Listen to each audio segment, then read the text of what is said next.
মানুহৰ মৃত্যু যেনেকৈ এটা শিল্প, মৃত্যুৰ এটা যে শিল্প, সেই ৰাজীৱ শদিয়াৰ মৃত্যুৱে পুনৰ প্ৰমাণ কৰিলে এটা শৈল্পিক মৃত্যু ৰাজীৱ শদিয়াৰ হ'ল। যদিও এয়া আমাৰ কাৰণে অপূৰণীয় ক্ষতি। এগৰাকী অতি শক্তিশালী জাতীয়তাবাদ সম্পন্ন এগৰাকী গণশিল্পী আমাৰ মাজৰ পৰা হেৰাই গ'ল। এইটো জাতীয় জীৱনৰ কাৰণে অপূৰণীয় ক্ষতি। কিন্তু এই মৃত্যুৱে অসমৰ সমাজ জীৱনত, জাতীয় জীৱনত বহু কথা কৈ থৈ গ'ল। আজি স্মৃতিচাৰণ সভাৰ এই ক্ষণত আমি নিজে আৱেগিকো হৈছোঁ আৰু পুৰণা কথাবোৰে পুনৰ মনত খুন্দিয়াইছে। বিভিন্ন সময়ত বহু বক্তাই কৈছে যে জীৱনকালত ৰাইজে স্বীকৃতি নিদিলে, মঞ্চ নিদিলে, কিন্তু মানুহৰ হৃদয়ত, জনতাৰ হৃদয়ত যি ঘৰ সাজিলে ৰাজীৱ শদিয়াই, বহু পেছাদাৰী বহুত শিল্পীয়ে জনতাৰ হৃদয়ত ঘৰ সাজিব পৰা নাই।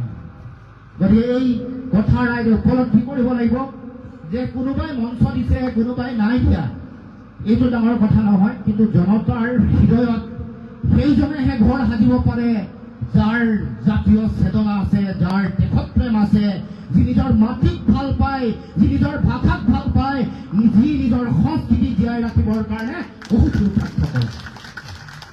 গতিকে এয়া অসমৰ জনতাৰ আশীৰ্বাদ আৰু স্বীকৃতি।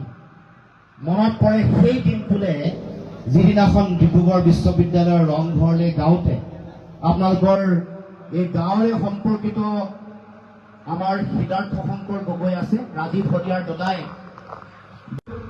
নুৰিন্দা এই আমাৰ গাঁৱৰ ল'ৰা এটা লৈ আহিছোঁ গান গাবলৈ। ডিব্ৰুগড় বিশ্ববিদ্যালয়ৰ ৰংঘৰৰ পবিত্ৰ মঞ্চত প্ৰথম তেতিয়া আমি ৰাজীৱ শদিয়াক পাইছোঁ। ৰাজীৱ শদিয়া হোৱা নাই, তেতিয়া ৰাজীৱ গগৈয়ে হৈ আছিল।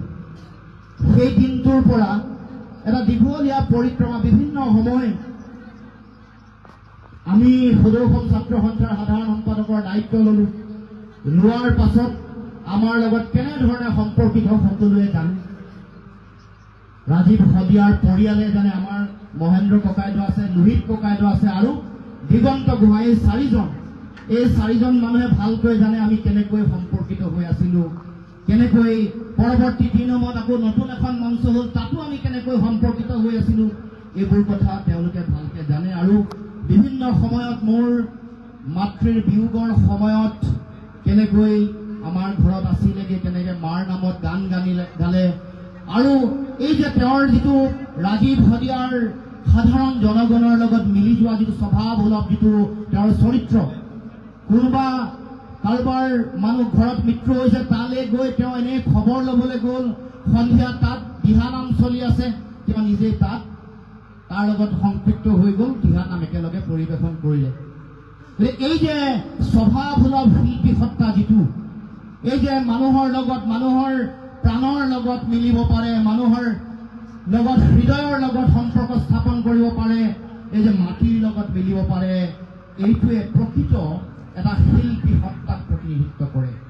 যি শিল্পবোধ এটা জাতিৰ প্ৰয়োজন, যাৰ সংকট হোৱাৰ কথা বহুতে কৈছে, যাৰ সাংস্কৃতিক অৱক্ষয় হোৱাৰ কথা বহু মানুহে ইতিমধ্যে উল্লেখ কৰিছে, তেনেকুৱা এটা সময়ত নিজৰ গানৰ যোগেদি আমাক নতুন বাটৰ সন্ধান দিবৰ কাৰণে চিন্তা চৰ্চা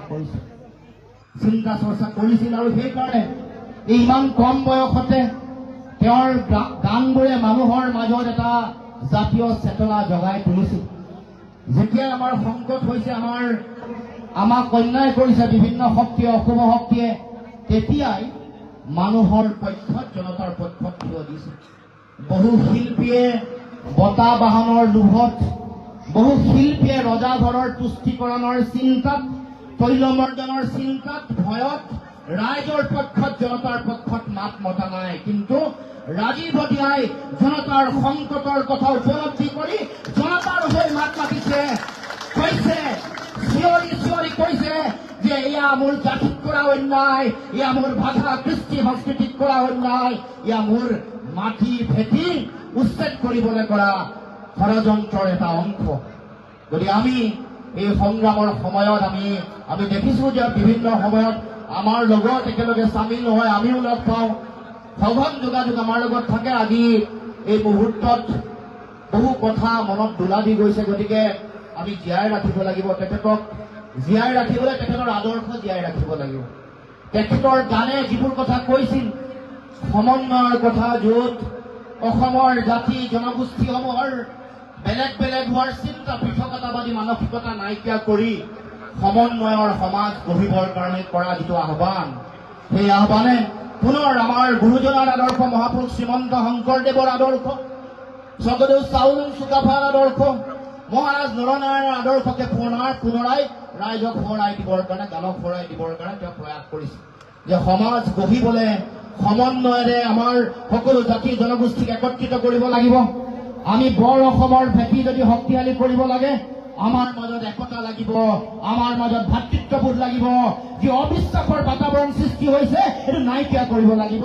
এইটো আমাৰ সকলোৰে দায়িত্ব। যিকোনো খবৰৰ বাবে যোগাযোগ কৰক 7099017330 লগতে 7099017110 নম্বৰত।